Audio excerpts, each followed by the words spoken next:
difficult to do in any culture. On today's HelpTV, we'll be speaking with multicultural sex therapist Dr. Sahukhan about important issues such as arranged marriage and virginity. Welcome to HelpTV, everybody. Welcome to the show. Okay, so about a few months ago, I think, I was doing research for shows. Every week we pitched new ideas, and I came across an article in Maclean's magazine that featured my guests on all these different issues that we're going to be speaking about today, such as arranged marriage and the importance of virginity, and I was actually blown away. And I don't know if it's because I'm naive or maybe I'm ignorant of certain cultures, but I really didn't realize some of the stuff that still goes on in Canada and in certain cultures, and it's the norm and everyday things. And I mean, it's hard. I know I'm doing all the talking. It's hard to adapt once you come into North American cultures and you want to adapt your own culture into what we do every day. It's true. It's certainly the case that anytime you're moving across cultures, there's going to be all kinds of weird associations that you'll have and barriers and stuff. And sometimes you're going to want to get rid of stuff you've been doing, and other times you're going to want to convince other people, no, we're doing it right. Yeah, no, exactly. So we're going to debate the issues today. Not really debate, but we're going to give you some great information on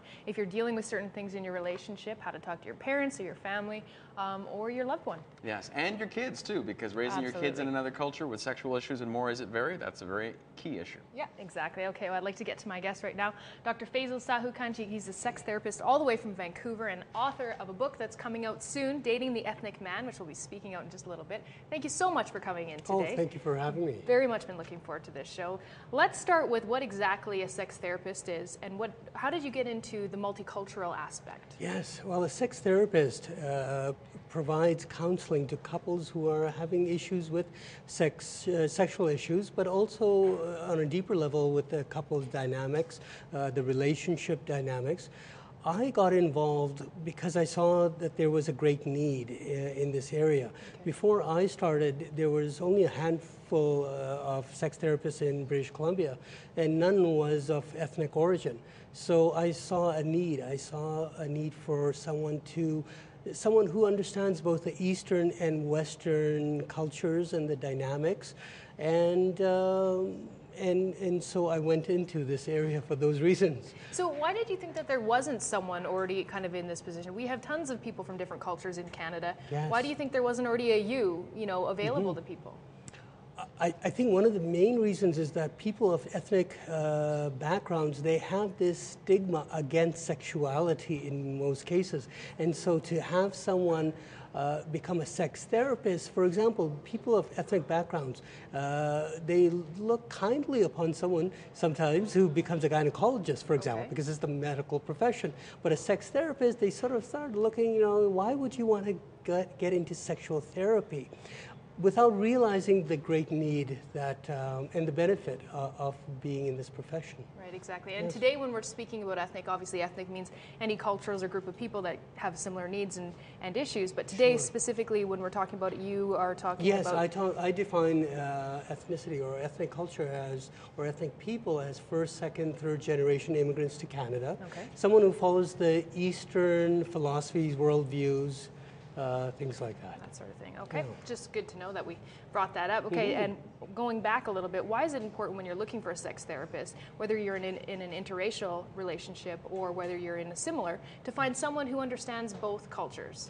I think the thing is when you deal with certain issues, many of our sexual issues as well as relationship issues stem from our childhood and the way we've been raised and the culture we've been raised in. So if you do not understand, if you don't have a counselor who understands both cultures and is able to reframe certain things between the couple so that the other partner understands, it's not providing efficient therapy in my opinion. Yes. Yeah, because I guess it can kind of seem like, well, how do they even know what I'm feeling or what I've gone through or that sort of thing? Exactly. Yeah, exactly. Yes. So what are some of the important issues that people bring up to you, some of the common ones that you There's many issues.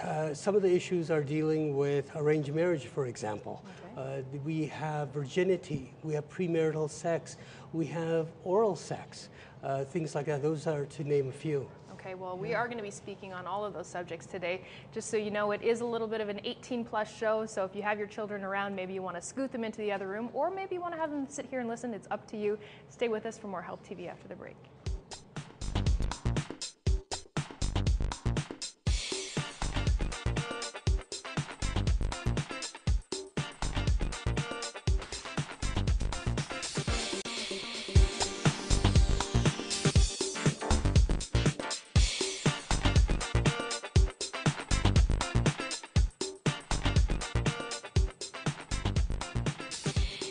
back to HelpTV. Today's show is all about multicultural sexual issues and romance issues, and we're about to start talking about arranged marriages soon. Do you know anyone who's involved in arranged marriage?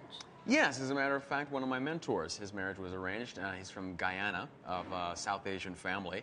And yeah, you know, for folks who are in those marriages, they see it as quite normal and natural very often.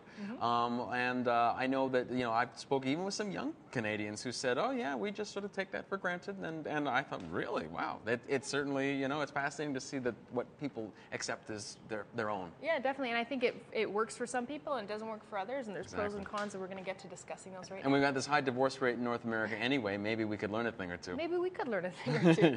Yeah. Okay, well, we're back with Dr. Sahukhan, and let's talk about arranged marriages. When I was speaking with you on the phone, and that's one of the first things that I read in the article, and it just didn't click in that this happens so often still in cultures within Canada, but as you corrected me, it absolutely does. Let's start with the definition of what an arranged marriage means. Sure. In the past, arranged marriages was where parents of male and female find a match between the two families, and they put these children together, and historically the children didn't even have a chance to see each other or get to know each other or meet each other.